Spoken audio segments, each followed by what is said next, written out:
Hello everyone, magluto tayo ng labong, ginataang labong o bamboo shoot.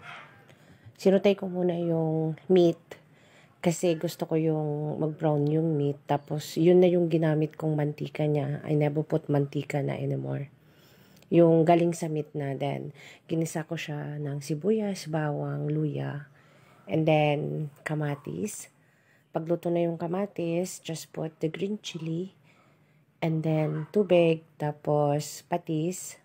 Di na ako naglagay ng asin dyan. Seasoning, paminta, yan na yung pampalasa niya. I never put salt anymore. Tapos, nilagay ko na yung labong.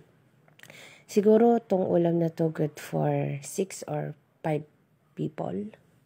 Depende sa kakain. And then, naglagay din ako ng chili, yung maanghang. Better not to cut it dahil nagbigay din ako sa parents ko. And then, pagluto na yung labong, naglagay ako ng gata.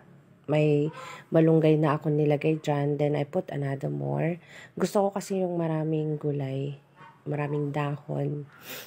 At saka, ganyang texture amount ng tubig ang gusto ko, yung malapot-lapot. And then, ito na siya nung naluto.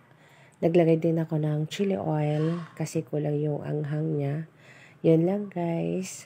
Thanks for watching.